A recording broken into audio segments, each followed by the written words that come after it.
Welcome to If the Public Only Knew, the show that pulls back the curtain on what it really takes to build and lead a business.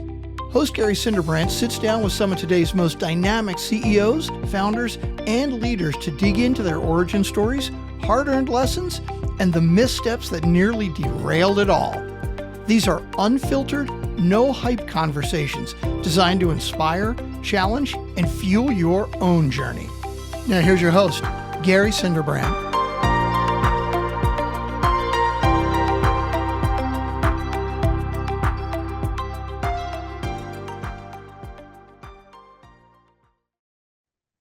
Welcome back to If the Public Only Knew. My guest today is Firdaus Kharas. Firdaus, is a young man growing up in India, had some thinking and some impact that has taken him to where he is today, which is the chairman of Chocolate Mousse Media, a company dedicated to social change, one individual at a time. Firdaus, thanks for joining us today. It's a pleasure, I find Gary. your story fascinating. And as we discussed a couple of minutes ago, every decision an individual makes is always kind of the sum total of things that have occurred before. And Yes. hopefully, if we're making mistakes, we don't make the same ones over and over again. Your story particularly struck me because while I don't know that you definitely had your mission in mind when you had your direction set, I'm really interested as to what were your early thoughts? What were the early things that really impacted you that caused you to pursue what, by all intents and purposes, is a pretty unconventional career path that clearly has had monster influence on millions and millions of people? Can you take me through how that all developed? Certainly, Gary. Thanks for having me on your show. First of all, I always blame Mother Teresa for my path. When I was quite young, perhaps 8 years old, I met Mother Teresa several times because my mother was a British trained solicitor, but she never practiced law in India. And what she was instead was the head of a national charity. And so at the age of 8, I was taken to meet Mother Teresa long before she was well known. There was no Nobel Peace Prize, no paparazzi at that time around Mother Teresa. And the image of Mother Teresa working with the poorest of the poor, dying on cots in Calcutta, where I was born, and that was the name as it was then, is still etched in my mind as if it were just yesterday. And I know that looking back, I understood for the first time the ability and the need to work outside of one's comfort zone for the benefit of others. I can only tell you that now because obviously, as a wide eyed 8-year-old, I wouldn't have been able to tell you that then, but I can tell you that now.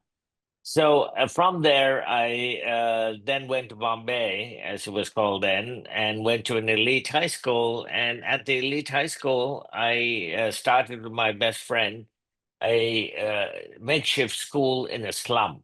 Our slum wasn't very far away from the elite school we were going to, but it was light years away in all other aspects. And we taught there what we were learning in our very elite high school. So from there, I came to Pennsylvania as the first Rotary exchange student from the main club of Rotary Club of Bombay, and came to Pennsylvania. And essentially, I've never left North America since then. And I came to Canada. I went to high school in Pennsylvania, then did my undergraduate work in Pennsylvania, research, worked for an intern as a research intern at the House of Representatives in Harrisburg, and then came to Canada. And I came to Canada also in a very brief conversation. I used to do a lot of simulations, and the director of the Norman Patterson School of International Affairs at Carleton University in Ottawa, which is, I think, the best probably in Canada, said, "Where are you going to go to grad school?" And I told him where I was going, and he said, "Apply to Carleton, we'll give you a full scholarship." And that 1 minute, 2 minute conversation changed my life. I came to Canada, I became a Canadian. And now I'm an officer of the Order of Canada, which is a very big deal in Canada. So it's life-changing opportunities, even and especially in your business, in the finance business. Life-changing opportunities can sneak up on you, and you have to grab those opportunities when they arrive. So, we were talking about Apple, for example. I owned Apple shares years and years and years ago, probably about 25, 30 years ago, and I sold them. I didn't foresee what would happen with Apple and with the iPhone. Yeah, I think I even owned them before the advent of the iPhone, because many of my colleagues in the media business were using Apple products, computer products at that time, no iPhone at that time. And I bought Apple and I sold it. I mean, I would have been a multimillionaire if I stayed with those Apple shares today. So I think that life-changing opportunities do appear when you're not expecting them. And the key is to grab them when they appear. That's a difficult task to do, but that's what I would tell your listeners and your clients as well. It's the same that I've done, sometimes successfully and sometimes not so successfully. So sometimes those life-changing opportunities have a fairly long timeline, and those timelines can have some forks in the road trying to determine which direction to go. We talk about a concept like Apple or of late NVIDIA, and I have a very good friend, a young man I grew up with, who I think first bought his first Apple shares 30 or 35 years ago. And I think about 10 or 15 years ago, it had grown to such value that he realized he was going to work because he wanted to, as opposed to the fact that he had to. Um, I don't believe that this individual knew at the time where Apple would go. I just think he No. liked the product and he understood the product and he just stayed with it until finally that decision is made for you. We've all been through that. You look back and say, if only I would have done this, as opposed to where we see a lot of people going wrong is this concept of fear of missing out, or FOMO. You see something sounds too good to be true, you don't want to miss out. So all of a sudden you make a determination and you act in haste and regret at your leisure. Firdaus, how do you determine when you're at those moments where you have a choice that could be life-changing? How do you make that It consideration? Do you go with a gut feeling? Do you use acquired wisdom? Walk me through that if you would. You use your values. More than anything, you use your own values. So, for example, to keep with the financial area in mind, if somebody had said to me at the beginning of this year, "Oh, you should buy defense stocks, companies that make defense items, guns, airplanes, and so on," I would have said to them, I understand that these companies are going to do well, have done really well, especially in Europe this year. But those are against my values, and I would not want to invest in those kinds of companies simply because that's my own personal choice. So I think ultimately you need to know your own core self. You need to know what your own values are, and then apply that to all kinds of decision making that you have to make throughout your life, and financial is certainly one of them. If you know yourself really well, then you have a game plan, and that game plan are your values. What is important to you? And I worry about the world a lot, and I've been to 146 countries around the world now. And the world is changing, but the world has always been changing. When people say to me, well, the change is happening. Well, maybe it is happening at a more rapid pace, but the world has always been changing throughout history. And if you think about what's happened in our lifetime and how the world is changing, I think that I still remain quite optimistic about humanity. I've sat with people who have been violent, who have had unspeakable violence against them. I've sat with mothers and fathers who have watched their child needlessly die of a disease that could have been prevented. Yet I am still very optimistic. And why am I optimistic in the long term?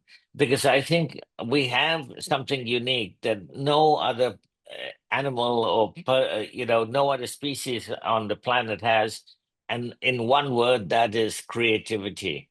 We have creativity, and we have the ability, therefore, to overcome problems, to apply creativity, to make decisions both for ourselves and for others. And so, coming back to what I think is happening on a rapid scale, is that we have forgotten the commonalities we have as human beings. And we have instead accentuated things like religion and culture and language. And I think we need to get back to the basics, get back to the fact that we are under all these differences that we have as human beings. Human beings are human beings everywhere, and human beings are the same. And therefore, if human beings are human beings everywhere, you can apply values to do that. Coming back to Apple, and you mentioned NVIDIA, creativity is what drove those companies. If you think about the most valuable companies in the world today, NVIDIA, Apple, I don't know the exact order, but Microsoft, and so on, um, you would realize that they were all started by one or two very creative people.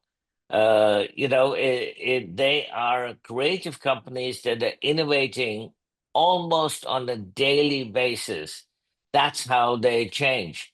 If you think about the cell phone, the mobile phone, the first mobile phone was a big clunky thing that was done, years and years ago. And that company doesn't even make phones anymore. They just did not innovate. And Apple came along and created the first smartphone, and now we have Samsung and others creating smartphones, and they innovate literally on a daily basis. Their staff there, highly paid staff there, who are applying creativity every single day, and that's why they're the most valuable companies in the world. You bring up a really interesting point, and I think it's the concept of almost um, when Apple first came out and you had people standing in line outside these Apple stores, and everyone thought Apple retail stores are not going to make it. And you had people literally not only standing in line, but camping out to be the Mhm. first to get it. Apple didn't just make a bricks and mortar type product, which pretty much anybody can make. Apple created a culture that promoted external creativity. That if you look at where most of people write, if you think about creative endeavors, most software where it's coded, most new apps come in this Apple ecosystem. So it's almost like they created almost, I don't want to call it a parallel universe, but they created a receptacle for people to be able to nurture their own creativity. Yeah, And giving a lot of people that never would have had that opportunity the chance to do something along that. Culture does not evolve without technology. I think we can probably agree on that. Sometimes sure. technology evolves slowly. We have the wheel, we have fire, the printing press, gunpowder. Sometimes we go in the blink of an eye from a heavy brick Motorola phone that has 2 hours or 2 minutes of talk time to something we hold in the palm of our hand, which has the collected knowledge of all humanity in it. So I don't understand what you're saying about it being compressed. In your travels, though, how many folks do you run into in various cultures where they're just, I don't want to say oblivious, but let's call it unaware of what their potential could be if they embraced a more open thought process, if they were to look outside just a little bit as to where they came from? Now, somewhat similar to what you did with your high school experience. I'm sure that was life-changing for you and it's laudable for you. But I don't know that everyone has the opportunity to do that or the will to do it. How do we square Oh, that? well, look, I've met a lot of people and give a lot of talks to people who think they're not creative people. Let me tell you that every person on this planet is creative. And if you don't believe me and you're listening to this podcast, take a piece of paper, any big piece of paper, regular piece of paper, and draw a squiggly line on it. Not a straight line, draw a squiggly line on it in any way you want. I guarantee you that because the possibility of somebody else drawing exactly that same squiggly line goes into trillions, that almost nobody has ever created that squiggly line exactly the way you have. Now you've created something that's unique to you and something that you can actually leave on this planet because you've created a squiggly line that nobody else has. So we can't all be Steve Jobs. But what's interesting about Steve Jobs and pioneers before him, Henry Ford, for example, apparently said that people, if I had asked people what they wanted, they would have said faster horses. And Steve Jobs did say, and this is recorded, that people often don't know what they want until you show it to them. So we can't all be creators to the level of Steve Jobs, but I do think that we are all creative people and that we have to apply our creativity. Let me give you a definition first of what is creativity, in my opinion. Creativity is the ability to think differently via mental process of original thoughts that creates new ideas. So it's only a mental process. You can't see creativity. It's in your head and it's in everybody's head. So there isn't a person who doesn't apply their creativity. If you do nothing else than, go out and let's say buy a car, you're going to apply your creativity because you might want, for example, a red car instead of a blue car or whatever. As you're walking down the street, if you're doing nothing else, you're going to notice, things that are different that nobody else will notice. So I do think that we're all creative people. That we all apply our creativity. I mean, you picked out a turquoise shirt this morning. I picked this jacket this morning. That's applying our creativity in saying, okay, this is what I want to wear today. So creativity doesn't mean that you go out and change the world. Creativity is just something that we all do, and we all work with it on a daily basis.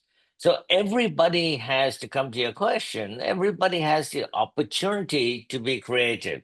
Now, how they apply that creativity is different. So a mobile phone is a product. It is the result of creativity. It's not creativity in itself. You can think of a painting, or you can think of anything else that you think is highly creative. Those are all products that you can see of creativity. Somebody, Picasso in his mind had this vision and he put it down on a canvas, and that's what you see, the product of his creativity. We can all do that. We literally can all do that. And it doesn't matter where you are located, it is an aspect of humanity. It is an aspect of being human. That we have that ability to be creative. Believe it or not, some of the most creative people I've seen in my travels are people who have no resources at all. They need, because what makes you apply your creativity is if you have a problem and you need to solve it. So if you don't have water in a village in Africa, you can't exist without water. You are going to apply your creativity to that problem and you're going to solve it. You're going to find water. You're going to do whatever you need to get water, because you literally can't survive without water. So that's just a person with absolutely no resources, yet they have to apply their creativity to solve the problem of having no water in a village in Africa. Uh, that's just one example. And then if we come to where we live in North America, I mean, the applications of any particular person is absolutely enormous. So when the creators of NVIDIA, which I think yesterday passed as the most valuable company in the world, when they started, they simply applied their creativity and said, this is where we think we are going. We need to get the AI going. AI, by the way, is not something new. It wasn't invented by NVIDIA. It actually goes all the way back to about the 50s. But AI was something that was just not being utilized. And now all of a sudden, it's in everybody's vocabulary, and we all use it because one company, one person, one founder of a company said, this is how I'm going to apply my creativity. And for years, NVIDIA didn't do very much. And then all of a sudden, it's become the most valuable company in the world. And it's simply applying creativity to a problem that the founder saw and wanted to solve. So there's actually two pathways that I'm interested in exploring with you, if I may. One Sure. is the concept of NVIDIA seems to be the natural knowledge evolution that would almost parallel what Apple did in the hardware revolution, where you've created a vessel or a methodology to promote the creativity of others by being able to basically harness and harvest all of the information that's available everywhere in either a large language model or a regenerative model or an agentic model.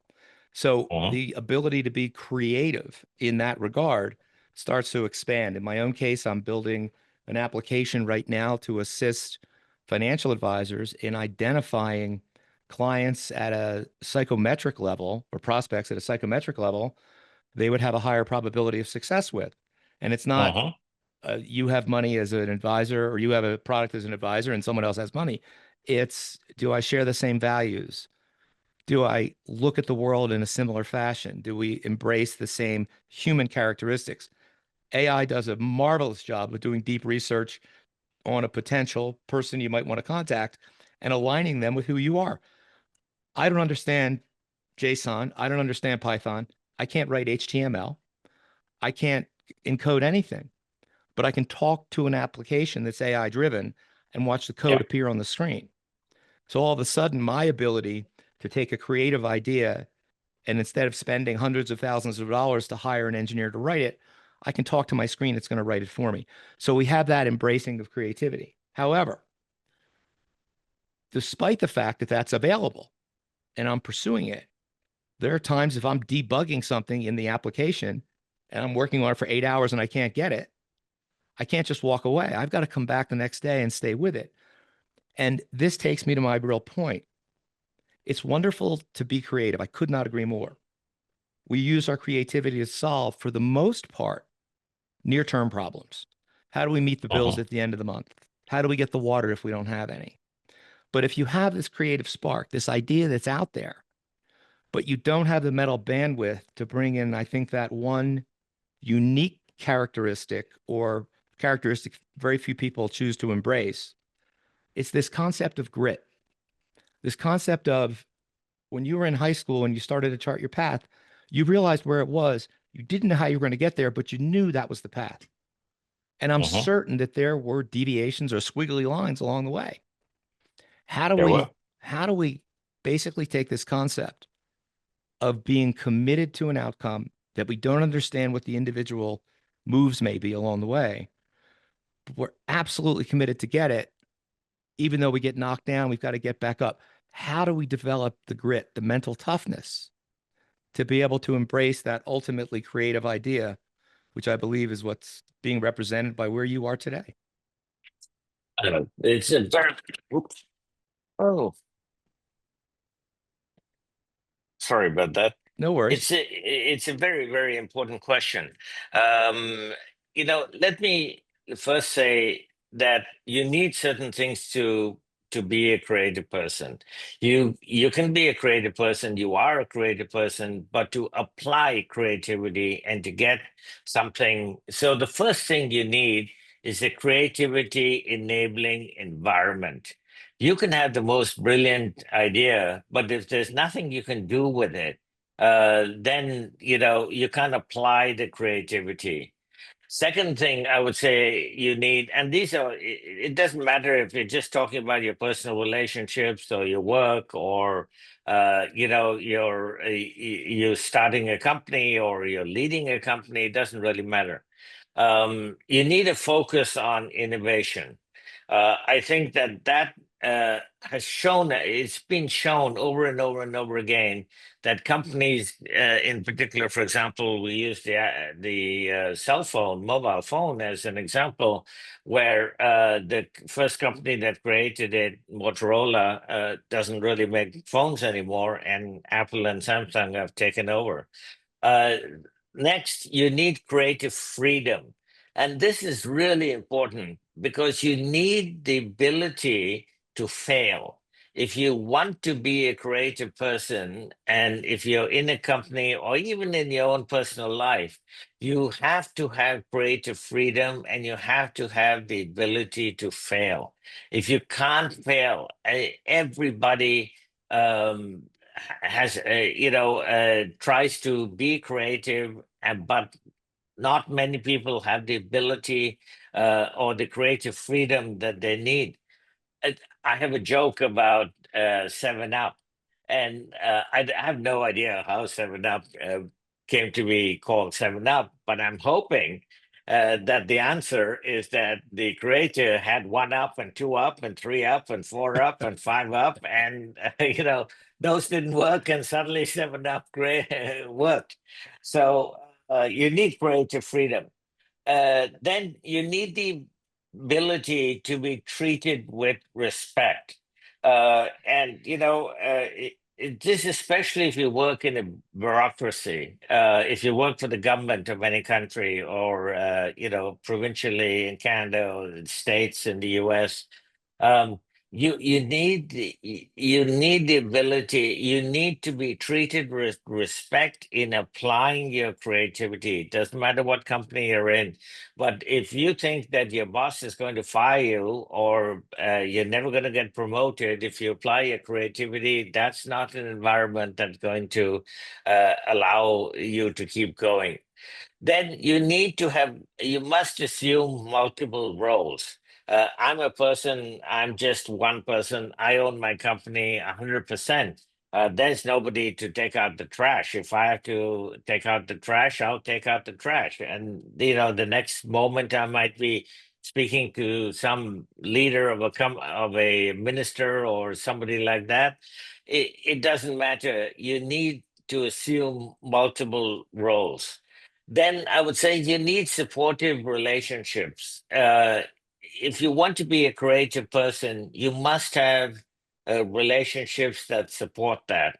Going back to Apple, we keep using Apple as an example. There were actually two founders of Apple. There wasn't just Steve Jobs, and Wozniak was the other one. And I don't know what the relationship was, but you need to have supportive relationships as you go forward. You need the next point I would make is you need money and you need tools. You need to be able to actually apply that. Now, you don't need a lot of money. If you think of Picasso, or you think of, I don't know, a composer like Mozart. I mean, what is Mozart's product? Mozart's product is simply he took a pen and he scratched ink over a piece of paper. That is literally what Mozart did. Nothing else. He just scratched ink on a piece of paper. He was an incredibly creative person, but ultimately his product was just a piece of paper with some musical notes on it. So I think that you don't need a lot of money, but you must have the ability and the tools, the money and the tools, to at least put down your creativity. And finally, I think you need one characteristic above all others, and that is passion. If you don't have passion for what you want to do, you will not be a highly creative person. You need to have passion, and I think that is the ultimate goal. I always say in my work, I have no intention of retiring. As long as I can work, I will. And I have always said that what I do, which is make media to better the human condition, has always been a passion of mine. And I've done it for the last 30 years. So I I think that if you find your passion, and you again go back to the founders of the big companies we are talking about, they all entered this with passion. They all persevere. They all said, "This is what I want to do. I want to create Apple. I want to create NVIDIA. I want to create Microsoft. I want to, create a company." And there will be setbacks. There will be times when you're wondering why you're going to do this, and always come back to your values and your passion. Your passion rests on your values. You want to do that. You want to make a difference, and that's basically what my own suggestion is. We all have this ability. Just we have the ability to be creative, but we don't have the same ability to create products that result from our creativity. You touch on so many things, and I want to come back to this concept of passion, Yeah. because it exists in high achievers everywhere. Passion is something that we all have the ability to embrace, either in a positive or a negative way. Looking at what's going on in this country right now, our passions are divisive, yet we're all human beings. We all live in this country. We all, I think, want whatever our version of the best is. But at times, our brains can trick us a little bit. Our brains can take in an extraordinary amount of information literally every second. I think the studies show we can absorb close to 11 million pieces of information every second. But our funnel at the bottom, what we decide is most important, even though we may not know how to solve it at the time, is mechanical in nature. It's called the reticular activation system. And it's been studied broadly. And essentially what it says is you might be able to take in 11 million pieces of information every second, but you're only going to process about 40 pieces of information every second. The choice we have is where that focus goes and how important it is to us. You found your focus early. So everything that came into your visage, everything that your brain processed, went down to that filter, and it either got into your conscious thought because it supported your passion, or you found it at the time to be irrelevant and you didn't process it. But you were able to maintain that focus. And you've mentioned that before, and I couldn't agree more. And in people that I deal with, both in advising clients, which I did for 4 decades, and now advising financial advisors, whose brains, if you could x-ray them, you'd probably find a bunch of starving hamsters with an attention span of about 2 seconds, because there's so many different things that a good financial advisor is responsible for. But filtered through the passion, filtered through the focus of why are you doing this job? Because it's one of the few jobs you can do socially where you can leave situations better than you found them, which I think aligns with kind of where you're coming from, using creativity in a different way, possibly solving a family that is just, at each other's throats over money, possibly solving and bringing peace to that family and financial harmony to that family, which is an incredibly rewarding thing to do if you're in the advisory business. So I agree with you completely. But how do we get, and so I think we talk about the tool, and everyone has the tool, but how do we take that person living in the village in Africa that can't get water? How do they enable themselves? They don't have access to anything else other than perhaps their own creativity.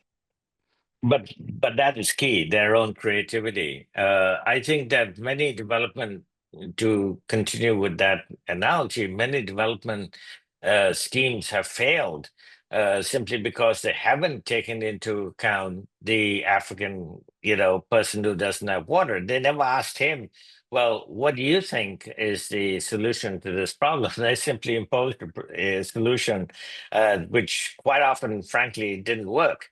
I think the world is becoming much more creative, but I do think that the world has changed in applying creativity. So let me give you an example of that. You're wearing what I would call a turquoise shirt today. Now, if a marketer wanted to sell you a turquoise shirt in the old times, in the past, they would have said, okay, he's a middle-aged man, he lives in so and so, he's got so much disposable income, he's therefore our target audience, and we'll group him along with all the other people that we're trying to sell this shirt to. But now everything is individualistic. There's no grouping. every time you and I go onto a website to buy something, that's been registered. And companies now have a very individual profile of our likes and our dislikes and and so on. So I have always believed, and even though my work has been seen by literally hundreds of millions of people, and as far as I know, it's been used in 198 different countries and territories, I think that we are all extremely individual. Doctors tell us that our irises and our fingerprints are individual, that nobody else on the planet has the same fingerprints and irises that we do. But I would go beyond that. I think the way we think, the way we effectively look at the world, the lens through which we look at the world is also an individual lens, that there's no other lens like mine. So I have actually developed a list of 54 what I call influences on us. So that's, our language, our ethnicity, our background, our history, our culture, our religion, everything you can think of. I have 54 variables that I apply in my work on a daily basis when I'm creating media to go around the world. And those 54, so I think those 54 create a lens that, so no person, there's an old African modern African, actually indigenous saying, you have to walk in my shoes to understand me. I actually don't believe that. I think that nobody can walk in somebody else's shoes because we are all individuals, and as individuals we have a mindset in our brains that is got all these 54 influences. So you and I can communicate easily because we speak English, but if you were interviewing somebody whose first language was not English, suddenly language would become the most important thing. In some other cases, religion might become the most important thing. In some other cases, gender might become the most important thing. I don't think I discriminate against women in any way, but some people do. So for them, gender becomes the most important thing, or a most important thing. So because there's so many variables, there are 54, and the importance that we give to each of these variables in our own minds differs, the combinations are literally trillions and trillions and trillions. And so you can, I don't believe that anybody else has my mind. And I believe you have your own mind and you see the world, you see everything around you through this lens that is your own mind. And, you have your own culture, your own history, your own background, your own educational status, your own political views, your own religion, everything, all these things that combine to make us an individual. So I actually have I've been doing this work for 30 years. And 30 years ago, I would have told a marketer, no, don't start grouping people. Don't think that you can sell, turquoise shirts to every middle-aged man in the US, because every middle-aged man in the US doesn't want to buy a turquoise shirt. You have to think of people as individuals, which is why I say in my work, which has been seen by hundreds of millions of people, I have an audience of one person. And I take each individual and have an audience of one person who needs to watch the video and either change their behavior or change their mind. But they have to come to their own conclusion to do that. I cannot impose change on anybody. I can only bring them to a certain point by creating cognitive dissonance in their heads, giving them a different way of thinking or of doing, but they have to come to their own conclusion. So to come back to what we were saying earlier, I mean, Steve Jobs or all these other very highly creative people who started the companies that are now leading the world, literally leading the world, they all came to this very, very interesting point in their life where they said, this is what I want to do, and nobody's going to dissuade me from doing it because I'm an individual and this is my vision and I'm going to implement my vision. It's fascinating. I've always been kind of a math geek, and AI makes life a little bit easier for me. So I was just tapping into my phone the concept of your 54 variables, and you said there's millions and millions of possibilities among the 54 variables. The actual number happens to be over 18 quadrillion unique combinations, which is Okay. a number that's a little hard. I don't even think NVIDIA is worth that much at this point. No. Firdaus, this is a fascinating conversation. I could talk to you forever, and I'm going to really start to look at a number of your different videos because I want to go a little bit deeper. I can't thank you enough for joining me today. I know I have a great guest when my mind starts to go off on different arcs about other things I'd like to explore through your own experiences. So hopefully our audience is going to feel the exact same way. I'll make sure we put the links to your videos on the website once we're published. But I can't thank you enough for joining me today. It's just a fascinating conversation around an area I don't think people really focus on quite enough. So thank you again for joining me. Oh, it's been a pleasure, Gary. Thank you for having me on your podcast, and I hope it goes from strength to strength. I couldn't agree more. Our guest today has been Firdaus Kharas, egalitarian, dreamer, and one of the coolest people I've talked to in a very, very long time. You've been listening to If the Public Only Knew. Thanks for joining us. We'll talk to you again soon.